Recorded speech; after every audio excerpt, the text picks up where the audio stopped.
Welcome to Gospel Backgrounds 22. This is the Death of John, a relatively short section of Scripture, Mark 6, verses 14 through 29. It might be just me, but certainly with the last lesson and the ominous warnings of the Apostles' Discourse, and then now with this rather dark episode, it feels like in our story of the gospel that we're turning a corner in Jesus' life. So it's like very subtly, things have started to take on a darker feeling.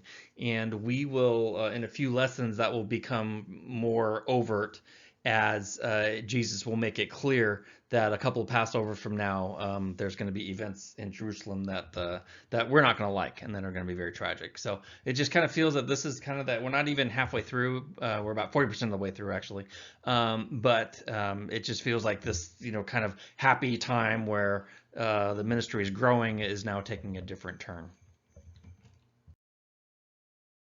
And we want to remember Acts 17:11, where the Bereans received the word with all eagerness, and they examined the scriptures daily to see if these things were so. So they always bounced whatever they heard off of scripture. And actually, in this passage, we have a bit of another advantage in that this is written extensively by the Jewish historian Josephus. So he has a whole section in his book, Antiquities of the Jews, that talks about the death of John the Baptist at the hand of Herod and Antipas. So that's kind of interesting. There's not a whole lot of the Gospels that can make this claim. In fact, for Jesus' life, we really have no archaeological evidence. But of course, that doesn't mean the Gospels are not reliable. And if you've seen or read The Case of Christ, then that kind of gets into that, how the manuscripts you read are very much reliable. But it is interesting that for this section, we have some external documents that we can peer into. So in this lesson, we're going to talk about the background of the Herods. It's hard to really get a complete grasp of the historical context of the Gospels without in some way, digging into the Herod dynasty a little bit. We'll look at whether John raised from the dead. That's something that Herod exclaims. And then there'll be a body party, similar to, quite similar actually to what we read in the book of Esther. And then we'll see that Jesus mourns in private after he receives word that John the Baptist has been executed. I'm going to park on this slide for a little bit. As I mentioned, it's a couple of things. It's hard to keep track of all the Herods in the Bible because they're just often named Herod, and then all the sons are usually named Herod, and then there's even a daughter that's named Herod. So it can be hard to figure out what we're talking about here. And really, if you ever get a chance to visit the Holy Land, and I hope we can all go someday, you will find that Herod, really Herod the Great, his fingerprints are really all over the Holy Land. So we've got buildings in Caesarea, in Masada, and then of course the Temple Mount in Jerusalem.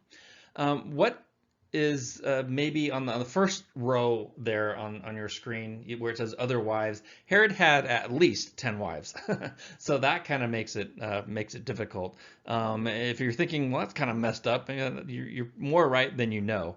Only his first wife that we know of, Doris, was Jewish, and so that was sort of Herod's gateway into things Jewish, because Herod himself was an Idumean, and that Idumea is to the southeast of the land of Israel, and in other words, he's an Edomite. And so if you know anything about the Edomites, Jacob and Esau, he is the classic enemy of the Israelites. So we sort of have this tension right from the start.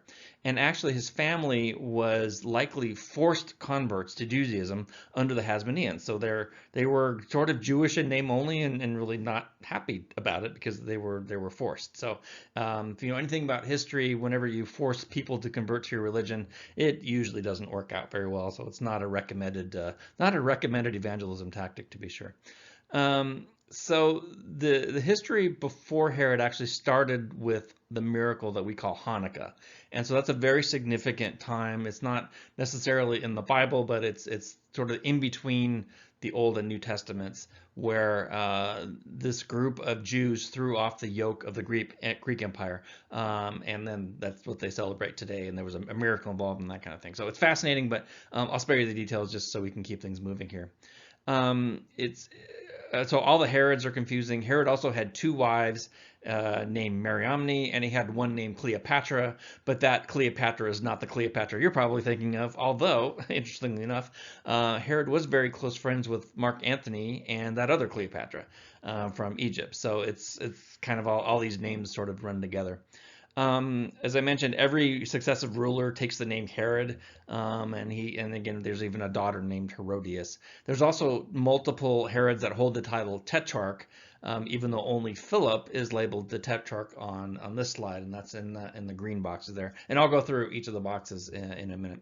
So the numbers there correspond to any major events, and this is actually an article from the Biblical Archaeology Society. And so anyway, this is one messed up family. So trust me, you're getting the sanitized version. For example, those four names in green, so 6, 7, 2, and 8, those are only the sons that were not murdered by their father Herod. So if that tells you kind of what's going on here. So we'll start up here, and I'll get my pointer. Box number 1, I'll get my pointer, like I said. There it is. Herod the Great. So he was the founder of this dynasty, and we know this Herod by he tried to kill Jesus by the slaughter of the innocents that we read about. One of the very early lessons after Jesus was born in Bethlehem. As I mentioned, he built the great harbor at Caesarea. He built several fortresses, including Jericho, Herodium, and Masada, which was the last stand of the first Jewish revolt. And then again, he built the Jewish temple and the Temple Mount that actually stands today, and it's the singular most important and most contested piece of real estate on the planet. So no big deal, the Temple Mount there. In fact, I think just today, this is mid-June in 2021, and I think there was another activity on the Temple Mount today. As you may know, the Muslims control the top deck where the Al-Aqsa Mosque is, and then the Dome of the Rock, and then right under that you've got the holiest site in all of Judaism, which is the Western Wall. So two groups of people in very close proximity who tend not to get along can be kind of explosive at times. All right, moving down, number 2 here is Herod Philip.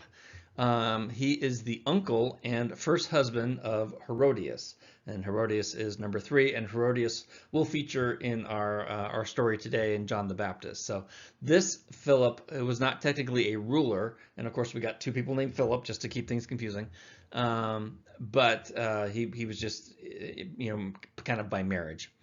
Herodias, a real winner, left Herod Philip to marry his half-brother Herod Antipas, and so you can see these double lines here. Again, this was against the law of Moses, and so this is what John the Baptist is railing against, and he basically rebukes Herod, and we'll dig into what that specific infraction was as we dig through the lesson. The daughter is Salome, and that's 5. So she is the one who danced, and scholars presume that this was a very erotic dance, and in a drunken and perhaps aroused state, Antipas, offers her whatever she wants. She goes to her mother Herodias and says, "What should I ask for?" And she asks for the head of John the Baptist, who's number 4. So basically, the law says you can't marry your brother's wife while your brother is still alive. There is a provision for carrying on the line if your brother dies and the widow is childless, but absent that, it's just you shouldn't be doing that. So that's what John the Baptist is going up against here. Number 6, of course, is the man himself, Herod Antipas. Probably in the Gospels anyway, whenever you read Herod and we're not at the time of Jesus' birth, we're talking about Herod Antipas. He was the Tetrarch of Galilee and Perea, and I'll have a map on the next slide. And he ruled really from 4 BC through 39 AD, so all through Jesus' life. Other than those early birth years, it was Herod Antipas that was kind of ruling over this area. After the dance and his rash promise, then he executes John the Baptist. He's the main protagonist in the Gospels. Although it's interesting, there's this tale. It's like tale of two leaders, right? We have one good, and that's Jesus, who's the rightful leader, but he can't assume his throne because there is a pretender, and the pretender is Herod Antipas. So despite several near misses, Jesus and Antipas won't actually meet until the morning of the crucifixion. And so that's coming up later. They'll have. There's even a section in Luke 13 where Herod wants to meet Jesus, but Jesus avoids him. So again, this is kind of the tale of two rulers. And ironically, Antipas requested the title King of the Jews, but Rome refused to bestow it on him. So Herod the Great had been given that honorary title by the Romans, whereas Herod Antipas didn't. So you kind of had the true King of the Jews up against the wannabe King of the Jews. Number 7 is not too much in our story. It's Herod Archelaus. He was ethnarch of Judea, Samaria, and Idumea. He ruled for a very short time. And basically what we know about him was he was so bad that when Joseph and Mary were coming back from Egypt, they avoided going back to Bethlehem because Archelaus was reigning, and he was every bit as bad as Herod the Great in terms of ruthlessness, and really a political train wreck, so much that the Romans deposed him in 6 of the common era, and he was replaced by a series of Roman governors, one of which is Pontius Pilate. And then number 8 on the list is Philip the Tetrarch, and the only kind of connection we have with him is in the northern region, where we're going to see in a few lessons from now, Caesarea Philippi, that was built by Philip the Tetrarch. And so he really held that north area, and we don't have a whole lot. And then he eventually marries Salome, and so his grandniece is who he marries. So again, this very troubled, very troubled, messed up family. And then after this, I'm not gonna. I'll move on. But 9 is King Herod Agrippa. 10 is Bernice, 11 is Herod Agrippa II, and Felix. These are names we're all going to read about in the book of Acts coming up. So when we finish the Gospels, maybe we'll move on to the book of Acts and dig into this. So anyway, this is Herod the Great's family tree. So I hope you found this background helpful.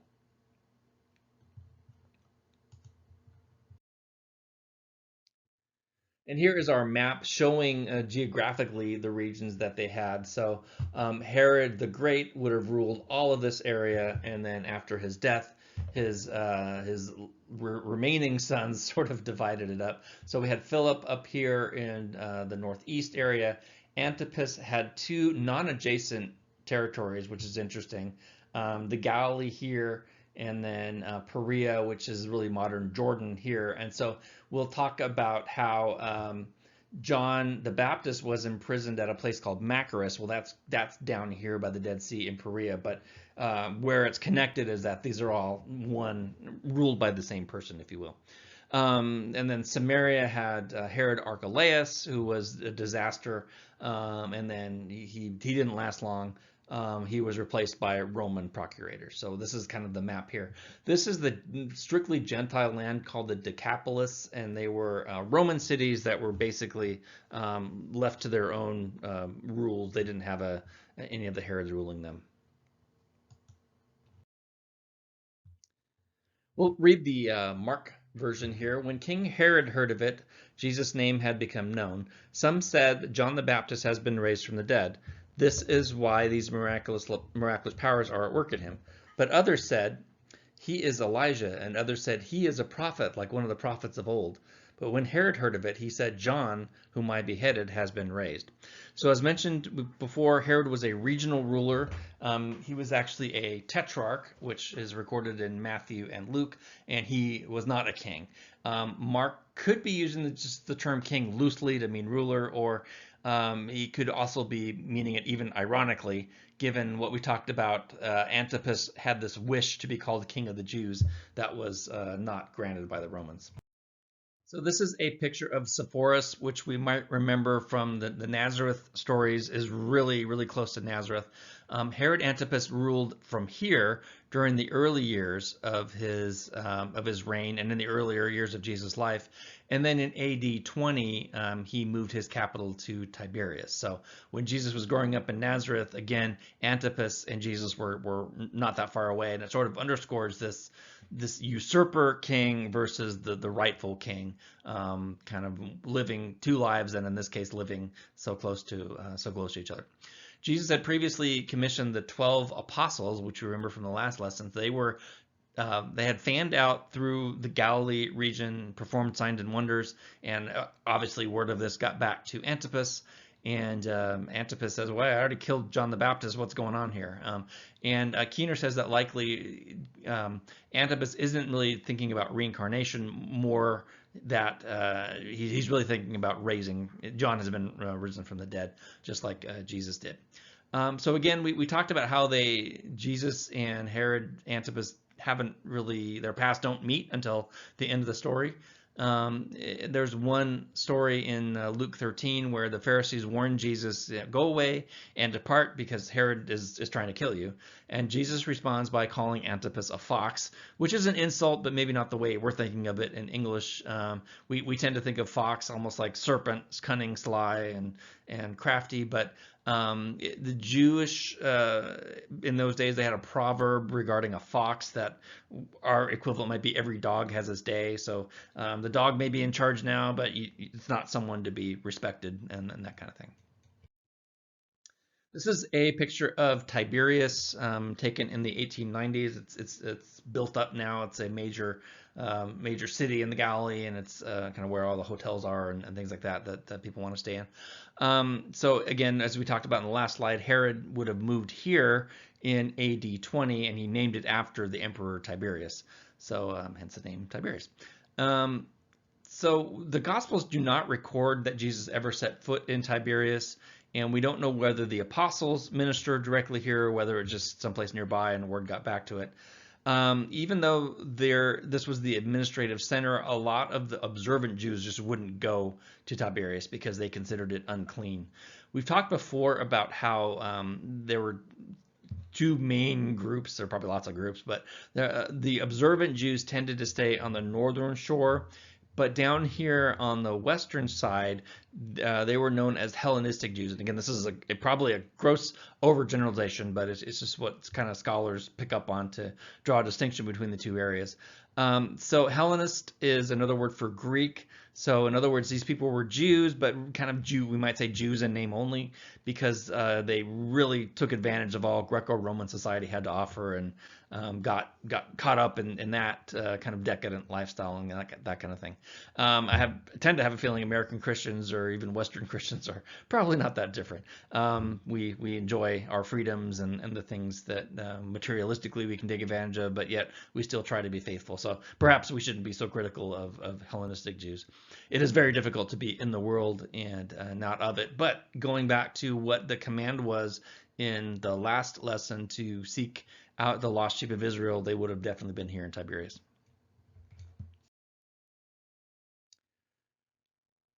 Verse 17, for it was Herod who had sent and seized John and bound him in prison for the sake of Herodias, his brother Philip's wife, because he had married her. For John had been saying to Herod, it is not lawful for you to have your brother's wife. And Herodias had a grudge against him and wanted to put him to death, but she could not, for Herod feared John, knowing that he was a righteous and holy man, and he kept him safe. When he heard him, he was greatly perplexed, and yet he heard him gladly. So again, there's a difference in Matthew's version, where as Mark says that it was Herodias who had the grudge. Matthew says it was Antipas himself who had the grudge. So again, there are tensions throughout all the Gospels, and it's nothing to get concerned about. In a trial setting today, two witnesses could have slightly different versions, but it doesn't undermine the story that they're trying to tell. Kind of on top of this, as I mentioned earlier, we have this dynamic that Josephus records, that John was beginning to stir up the people. And so if you think of this, could have had given Herod a cause to change his mind about John. So it's kind of like you like someone, and then they do something, and then you don't like them anymore. So that type of dynamic could be going on too. So this is the setting of Machaerus, and it is in modern day Jordan, and so we're looking from east to west. So this is Jordan today, here's the Dead Sea, and then across here is the Judean wilderness. So Machaerus was a fortress palace complex that Antipas had. And again, this is where we believe John was imprisoned. And kind of like the Gospels say, Josephus, who's the Jewish historian, he also records the circumstances of this very odd wedding of Antipas and Herodias. Again, the Torah forbids a man to marry his sister-in-law if his brother is still alive, and that was exactly the case here. It's again, we have this corroboration outside of the Bible, which is always kind of fun. It's not critical that we have this, but in this case, it's very interesting. And so we have like another witness to the story. And I'll go ahead and read Josephus's version here.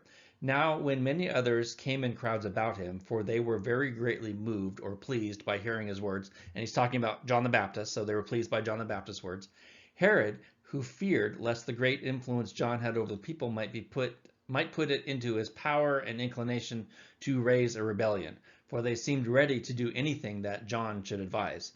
So Herod thought it best by putting him to death to prevent any mischief that John might cause, and not bring himself into difficulties by sparing a man who might make him repent of it, repent of it when it would be too late. So you see, Josephus is a little wordy here. Accordingly, he, John, was sent a prisoner out of Herod's suspicious temper to Machaerus the Castellite before mentioned, and there was put to death. Now the Jews had an opinion that the destruction of this army was sent as a punishment upon Herod and a mark of God's displeasure to him, and that's in antiquity. So it's kind of neat to have that first century story about John the Baptist and Herod. But an opportunity came when Herod, on his birthday, gave a banquet for his nobles and military commanders and the leading men of Galilee. For when Herodias' daughter came in and danced, she pleased Herod and his guests. And the king said to the girl, "Ask me for whatever you wish, and I will give it to you. Whatever you ask me, I will give you, up to half my kingdom." And she went out and said to her mother, "For what should I ask?" And she said, "The head of John the Baptist." And she came immediately with haste to the king and asked, saying, "Behold, I want you to give me the head of John the Baptist on a platter." The king was exceedingly sorry, but because of his oaths and his guests, he did not want to break his word to her. So as we referenced earlier, most scholars believe that at best the dance was immodest, but more than likely it was erotic. Um, Salome was likely a late teenager here, anywhere between 14 and 24. But thankfully, the Gospel spares us any details. Keener is very confident. On any reading, Herod's vulgarity is perverse. After taking his brother's wife, he lusts after his wife's daughter. So we can see what's going on here. The Herodians were very much given to excesses like these, and we'll kind of let that go without any further development there. Lancaster is interesting. He notes some remarkable similarities between this passage and the book of Esther, chapter 1. So we've got these two kings, Ahasuerus and the would-be king Antipas. They were leaders who were tolerant but somewhat antagonistic to the Jews that they ruled. They both record having this drinking party. In Esther, we read that Ahasuerus invited Vashti to parade herself before the partygoers, and in Jewish tradition holds that it was a body dance. In fact, the specific order was this: because I made a decree for Vashti that she come before me naked, and she did not come. So basically, Jewish tradition holds that she was told to wear her crown and nothing else, and then she refused. And this quote is from the Midrash, which is called Esther Rabbah. So it's not from the Bible, but it's kind of a commentary. So again, it's their tradition. And then the next line is, "My lord the king, you bring forth word from your mouth, and I will gather her head on a plate." And so if you don't know the story of what happens next in Mark chapter 6, Antipas is about to order that John the Baptist's head is on a plate also. And then later in Esther 5, again, after another feast of drinking, Ahasuerus offers up half his kingdom to good Queen Esther. And it's interesting that Lancaster notes Ahasuerus could actually make good on his promise, whereas Antipas, as a regional administrator, could not. He didn't have the authority to offer half of anything. And immediately the king sent an executioner with orders to bring John's head. He went and beheaded him in the prison and brought his head on a platter and gave it to the girl, and the girl gave it to her mother. When the disciples heard of it, they came and took his body and laid it in a tomb. And then Matthew continues, they went and told Jesus. Now, when Jesus heard about this, he withdrew from there in a boat to a desolate place by himself. So, based on Josephus' account that John was in Machaerus, and this would have been several days away, this episode really could not have happened in one night. We tend to envision it kind of all happening at once. But really, basically, he made a boast. He had to live up to it. We know the party was in Galilee from verse 21. Then he dispatches word to Machaerus, again, several days away. Then gave the word to execute John, and then someone had to carry the head back to Galilee for the presentation. So probably this happened over a period of maybe even weeks, but the gospel presents it kind of happening in succession, which is fine. This is the traditional tomb of John the Baptist. And so the dome structure here is where it is believed to, the tradition holds that John the Baptist was there. The church dates to about the 2nd century AD, and then it was later converted to a mosque as various groups kind of took over this land here. It's interesting. Keener notes a contrast between John's disciples who were man enough, if you will, to give John a proper burial. They would have had to secure Herod's permission, and they didn't, so they likely probably snuck in and did that. And then contrast that with the fact that Jesus, his main disciples were nowhere to be found after the crucifixion. We have to read that it was Joseph of Arimathea who did get permission from Pilate, which is kind of interesting that Joseph had access to Pilate. That says something about his status. And then Mary Magdalene was there as well. And then what Matthew records about Jesus pulling away in silence and solitude, we have to note his humanity. That's kind of what struck me. It may have been true that John's soul was in a better place, and it may truly have all have been part of God's plan. That those aren't things that Jesus tells the disciples, and I've had it taught several occasions. Don't ever say these things to anyone who's grieving. Don't tell them they're in a better place or all part of God's plan.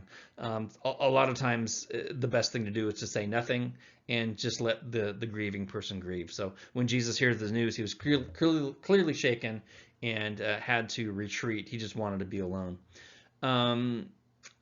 So we talked about how in the last lesson, if martyrdom is our destiny, then we shouldn't fear death, but let's not kid ourselves. None of us wants to die. Joel Bierman, who is the PhD from Concordia Seminary in St. Louis, Lutheran professor, he says death actually places us in a deficit situation. We were created to be body and soul. To have those separated at death is wrong, and it shouldn't be. And then later he says, don't ever tell someone who's grieving that their death was a part of God's plan. And I think he says this because in God's original design, we were meant to be eternal, body and soul. That's how we were created. He never intended for us to die. And that's why, even though it's underemphasized a lot today, the resurrection is so glorious.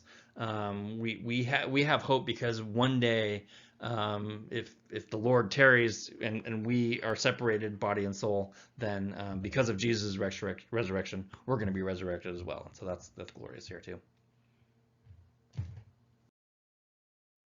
So that is it for lesson 22. As I talked about, it's just kind of a parentheses in the narrative, and we're going to look at the death of John the Baptist here. I like this quote. John the Baptist prepared the way for Jesus both in life and death. As forerunner, he prepared the hearts of many Jewish people with the message of the kingdom, and in his death and his martyrdom, he modeled that Jesus was soon to follow a similar path. So as we learn more about the life of Jesus and we strive to be like him, we can look at the life and death of John the Baptist for some role model and some guidance as well. So the next lesson will be back in the Gospel of John. We haven't visited John, the Gospel writer, in a while. We'll be in John chapter 6, and then we'll also look at the feeding of the 5,000. So until then, may the Lord bless you and keep you, and we will look forward to being together on the next video. Thanks.